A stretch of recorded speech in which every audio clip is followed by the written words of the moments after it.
Good morning and welcome to the NROL-145 launch webcast. The Falcon 9 rocket on your screen is currently awaiting liftoff from Space Launch Complex 4 East, or SLIC 4E, at Vandenberg Space Force Base in California in just a little over 8 minutes from now. Hey everyone, my name is Somi Srivastava and I am a heat shield engineer here at SpaceX. And I'm Annie Tway, a recovery operations engineer here at SpaceX. This mission carries a national security payload designed, built, and operated by the National Reconnaissance Office, or NRO. Today's mission is the first in collaboration with the U.S. Space Force, Space Systems Command. It's launching only 6 months after the first October 2024 announcement that Falcon 9 will launch new national security missions under Phase 3, Lane 1 task orders. Phase 3, Lane 1 enables an ongoing presence of reliable services and resilient launch architecture, assuring access to space for important national security missions. And it continues the NRO's cutting-edge capability of building and developing the U.S. government's largest satellite constellation in history to deliver critical information that can only be obtained from the vantage point of space. Today's mission marks SpaceX's 472nd overall launch, the 44th launch of 2024, and the 15th NRO launch on a Falcon 9. Both the range and vehicle are currently looking green, and we are on track for an on-time liftoff at 5:29 a.m. Pacific Time. We will not be showing any Stage 2 or deployment views this morning at the request of the customer. With that, let's meet our Falcon 9 rocket on the pad at Vandenberg. Falcon 9 is a two-stage rocket developed and manufactured by SpaceX, known for its safe, reliable, and cost-effective access to space. It's also the first orbital-class rocket capable of reflight. In fact, this will be the 12th flight of the first stage booster supporting this mission, which previously launched... Stage 1, RP1 load is complete. Which previously launched USSF-62, OneWeb Launch 20, and 9 Starlink missions. And today, the booster will be attempting to land on our drone ship, Of Course I Still Love You, which is currently stationed out in the Pacific Ocean. Falcon's reusability provides rapid and reliable readiness, allowing SpaceX to launch critical national security missions and deliver assured access to space in collaboration with our defense customers. Falcon's reusability also leads to lower costs. When the costs are lower, both government and commercial customers can launch more missions, which helps accelerate development. All of this is to say, reusability is the key innovation that is making space more accessible. Back to today's mission, both the weather and the vehicle continue to look good for today's launch. Coming up shortly, the Transporter Erector, or TE, will retract away from the Falcon rocket. The TE is the large truss structure you see there standing next to the vehicle.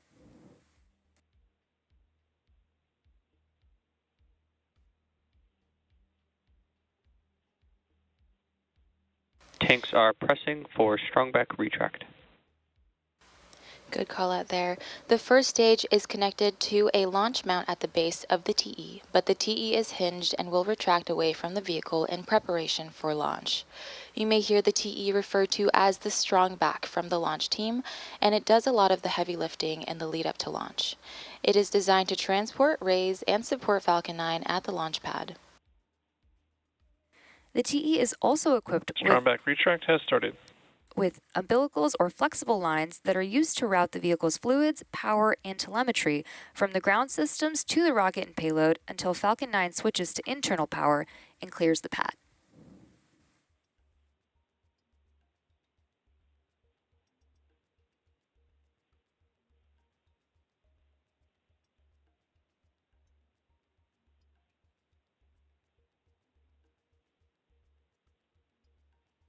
We don't have a great view of this right now because of the fog, but the clamp arms around the vehicle should be opening up and strong back retract should be happening. But at this point in the countdown, both the first and second stages are nearly fully loaded with 1 million pounds of rocket-grade kerosene fuel and liquid oxygen. Both the first and second stages should finish propellant loading about a minute apart from each other, with the first stage finishing up at the T-minus 3 minute mark and the second stage finishing at around T-minus 2 minutes.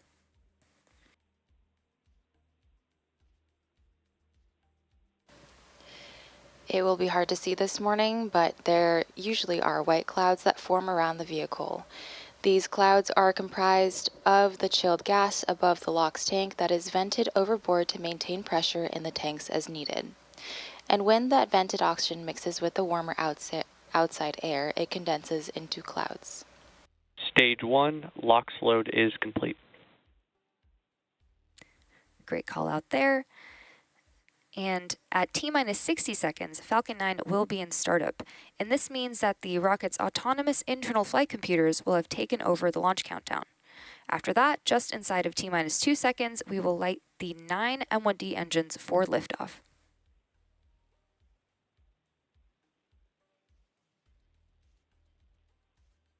The payload continues to be healthy, and the Falcon 9 team is tracking no issues on the rocket. Weather is still looking green, and the range is ready to support our T0 of 5:29 a.m. Pacific time. And with that, we're proceeding into the last few minutes of terminal countdown.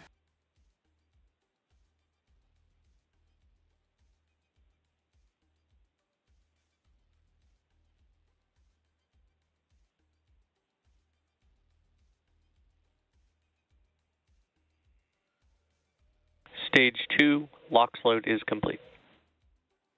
Great call out there, signaling that Falcon 9 is now fully loaded with RP1 and LOX.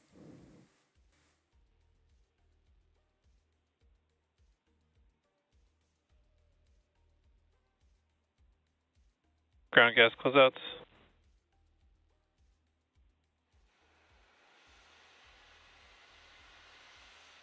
Through the clouds, you can actually see the white cloud from venting the TE LOX line. Coming up next is Falcon 9 in startup.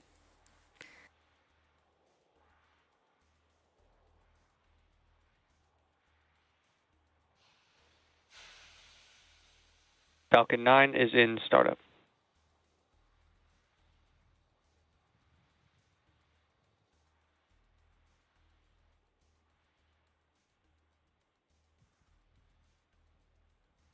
LD is go for launch. And there you heard the LD give the final go for today's mission. At T-minus 38 seconds, all systems are go for launch of Falcon 9. So let's sit back and listen in to the final countdown. T-minus 30 seconds.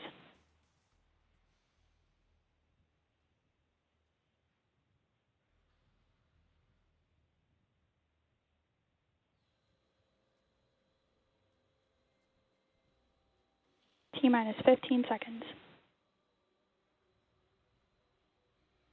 10, 9, 8, 7, 6, 5, 4, 3, 2, 1. Ignition. And liftoff of the Falcon 9. Go SpaceX, go NROL-145.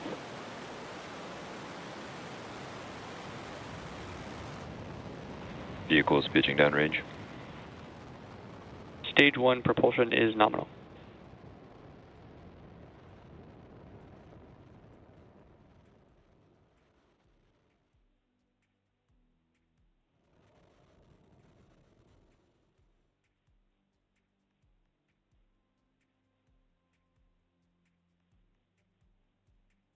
At T-plus 35 seconds and counting, Falcon 9 has successfully lifted off from Slick 4E at Vandenberg Space Force Base in California.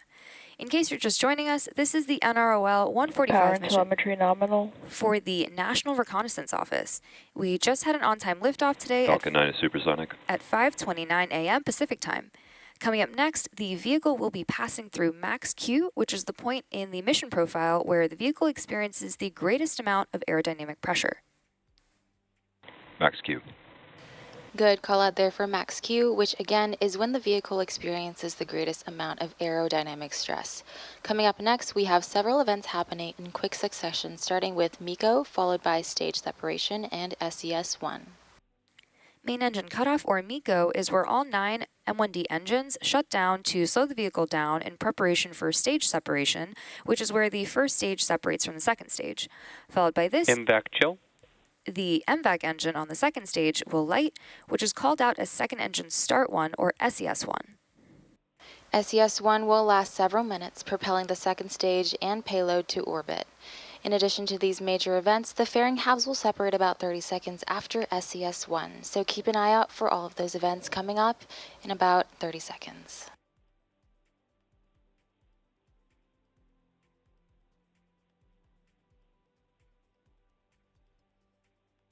And as a reminder, we will not have any views of the Falcon 9 second stage or the payload at the request of our customer.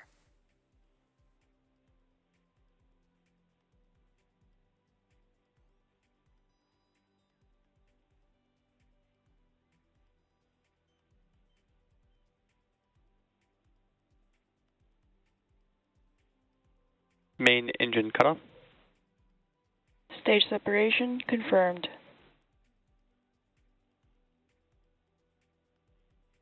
MVAC ignition. And a good series of back-to-back callouts there, which again were MECO, stage separation, and SES-1.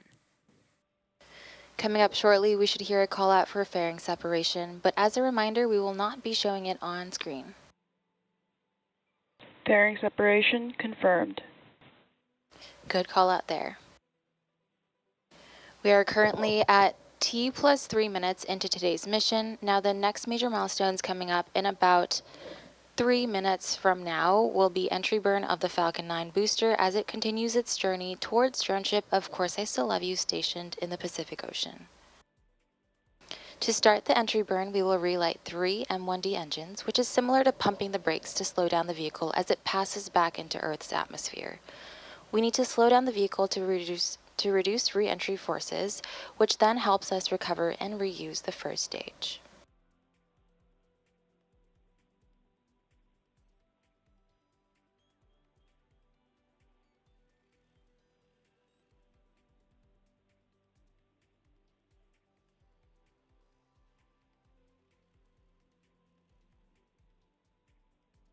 Nominal trajectories.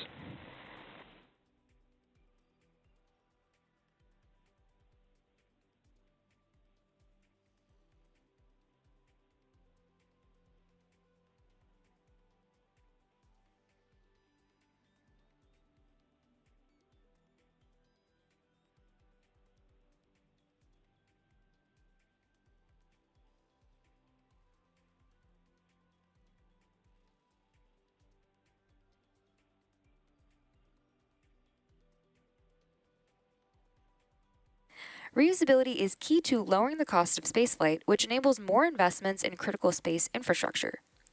The Falcon 9 first stage that is supporting today's mission will be performing the upcoming entry burn for its 12th time today. During the entry burn, Falcon 9 is decelerating by firing its Merlin engines, but it's still moving really fast, and this causes the vehicle to fly through Merlin's exhaust gases, also known as the rocket's plume, which deposits a layer of soot on the vehicle's surface. And that soot comes from the carbon-based fuel that Falcon 9 uses, and with each flight, the soot builds up a little bit more on the outside of the vehicle.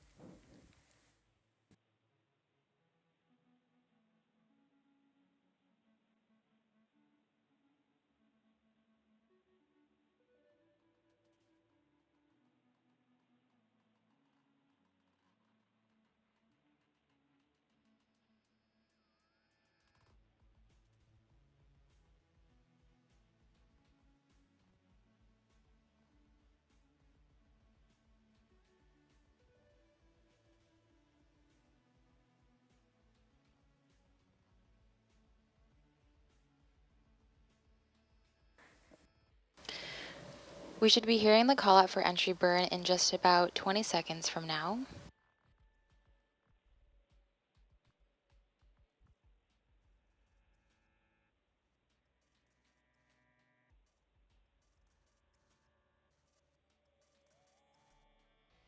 Stage 1 entry burn startup. Good call out there for entry burn startup. This burn is set to last about 20 seconds and again is slowing down the vehicle in preparation for its final burn and landing.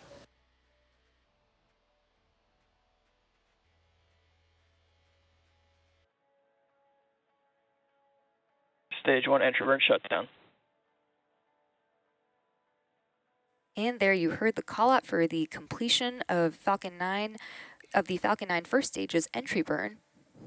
Also in the background, we have a great view of the sunrise. And coming up next will be the first stage landing burn. Stage 1 FTS is saved. Which should start in about under a minute from Nominal now. trajectories.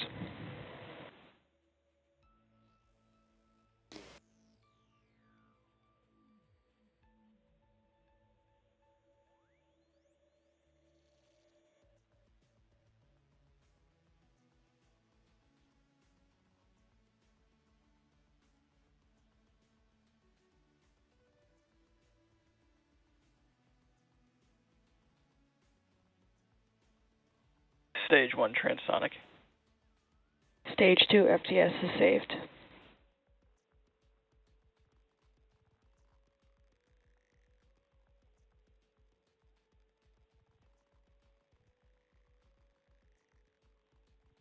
Coming up in the next 10 seconds, we will have the landing burn of the first stage, which is where engine 9 will relight. And the landing burn is the final burn of the Falcon 9 booster used to reduce the remaining Stage speed 1 landing burn. of the vehicle for a gentle and precise landing on our Stage droneship. 2 terminal guidance. We are now waiting for Falcon 9 to land on our drone ship, Of Course I Still Love You, stationed in the Pacific. Stage 1 landing leg deploy.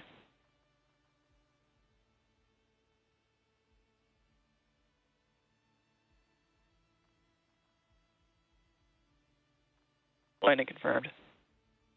And there you heard the call out for the successful landing of our Falcon 9 rocket. This was the 12th launch and landing for this first stage.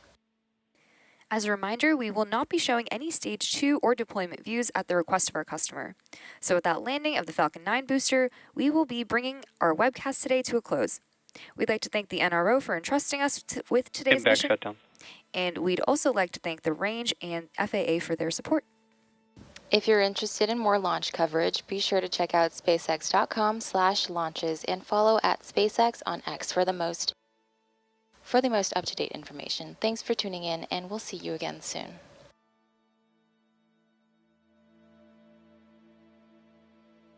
Subscribe to our YouTube channel and turn on the notification bell. Thanks for watching. Space Googlevesaire YouTube channel.